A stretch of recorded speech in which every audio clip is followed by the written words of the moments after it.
Oh man. All right. So the next one on the card, this one actually closes out the early prelims because this is the kind of card this is. This was actually the last fight on the card to get added, and that was Jalen Turner and Renato Moicano. Now, I'll be honest with you.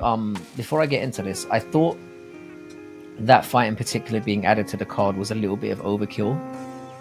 I know this isn't like hugely relevant, but I would have really liked to have seen this one added to 301, you know, with Renato being from Brazil and that card being kind, the card being piss weak.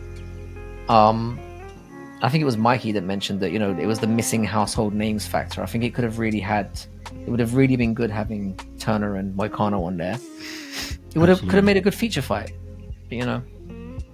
Anyway, here we are. For sure. Enough pointless bitching. I do think this is a great fight on paper. And again, I'm curious to know what you think about this one. I think I have an inkling, but I'm interested on knowing, again, same question. Who wins the fight and how do they get it done? This is, I agree with you as far as it being a fight that should have been on 301.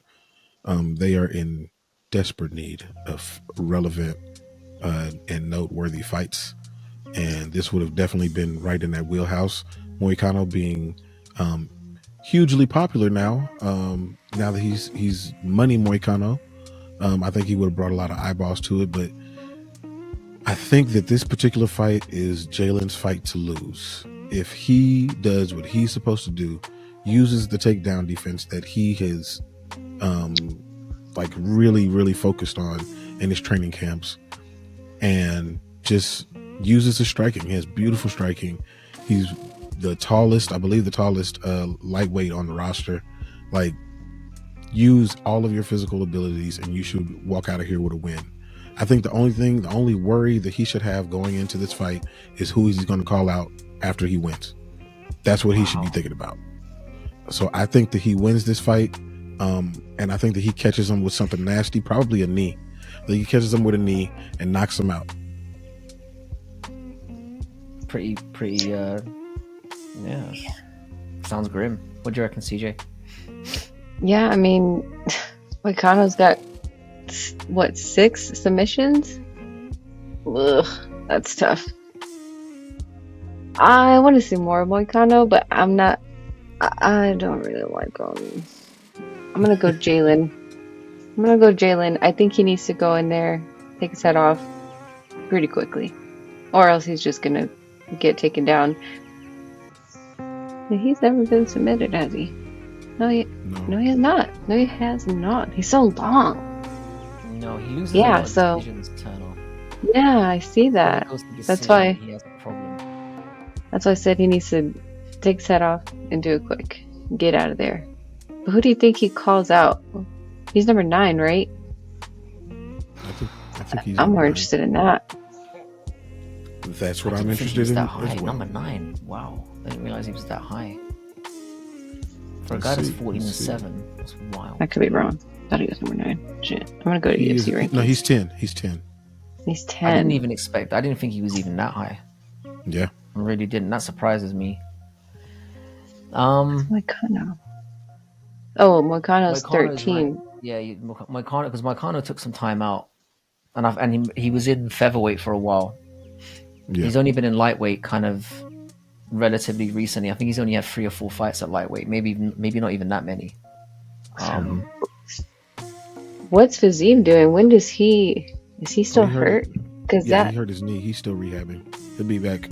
I think he'll be back either the end of this year or early next year.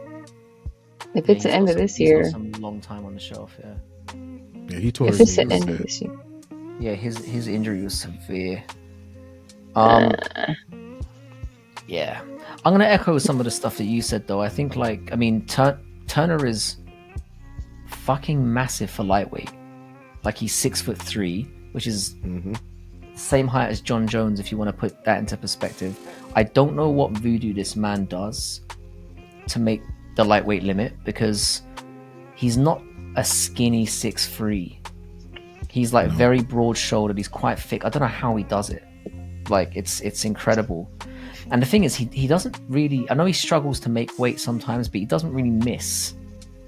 No. He has missed once or twice, I think. But he tends to make the weight. So I think all this weight bully stuff is a bit harsh, because I think if you're consistently making the weight, I think you kind of deserve the credit. You know, he's a lightweight. You can say he's a lightweight. He lands a lot more significant strikes than Moicano. He is a clearly better striker.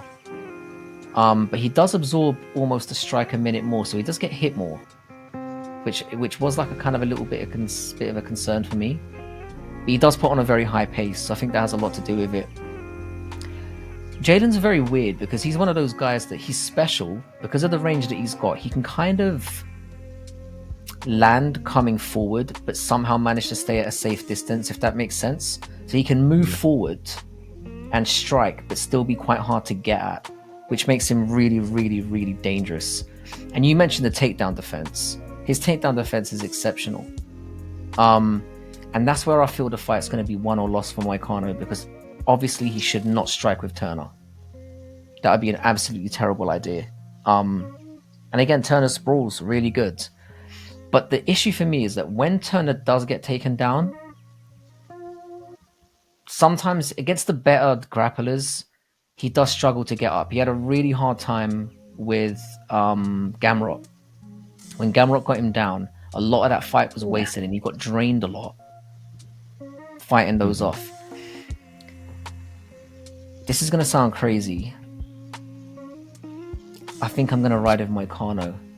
I knew you were going to say And the that. thing is, like, I know he got very, very lucky against Dobar, who basically made a mistake and shit the bed. But I think Moicano is going to be smart enough to not make this a striking fight.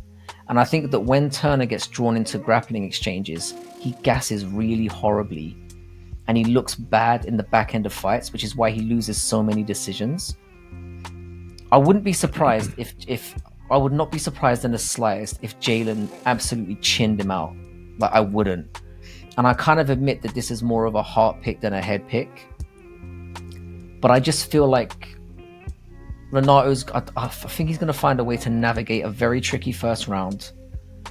And I think he's going to find a way to land enough takedowns, because his takedown game is really, really good. He's one of the best, I feel, at lightweight at taking people down. And even though Turner's takedown defense is really good, he hasn't... Like I said, he really struggled with Gamrot. And I wouldn't say that that Moicano is quite on the level of Gamrot at taking people down, but I wouldn't say he's that far away. And I think he's going to know, don't fucking stand there and strike with him. He's not stupid. He's at a really good gym. And I just get a feeling that he's going to...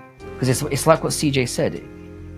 Jalen Turner has to win this fight in the first round and a half, I feel. And I don't know. I trust that Moicano is going to, I don't know, just chat his way through. But I think he's gonna have to face some fun. And we spoke about that in your awards video as well, so people check that out.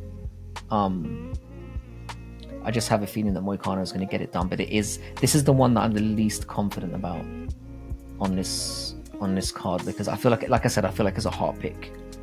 And I love Moicano because I've had interactions with him in the past. And another thing as well is I think that eventually Jalen Turner is going to have to go up to welterweight. Yeah, I think that's a foregone conclusion. Like, he's going to continue to struggle, even though he made the weight last time. I believe he missed weight before that in the Dan Hooker fight. So it's tough. And I mean, why wouldn't it be tough? You're 6'3", dude. Like, it's going to be and tough. You're big as well. It's like you said, you're big. Yeah. Big dude. Broad. Who knows what that man walks around at? Like, that's a tough cut, but very tough. We'll see. Yeah, I definitely forgot about that piece. Forgot his weight situation. I actually was bitching about that for a while, not too long ago. Yeah, so I've much called has him out on happened it since a couple then. of times. I have said some disparaging things about Jalen just because, it's like, I do, you know how I feel about the weight bully and stuff. But like I said, if you're making it consistently, it is what it is, isn't it? And I've seen Jalen sparring Hamzat Chimaev, and they look like they were in the same weight class. Jalen could fight a middleweight. He's 6'3" and he's big. If he could fill out on, I mean, I think welterweight will be his ultimate win. I think that's kind of why I want Moicano to win as well, because I feel like Jalen Turner's going to get to a point in the not too distant future where he's no longer going to be able to make that weight, and he's going to have eliminated a whole load of lightweights along the way, and he's going to have to move up division.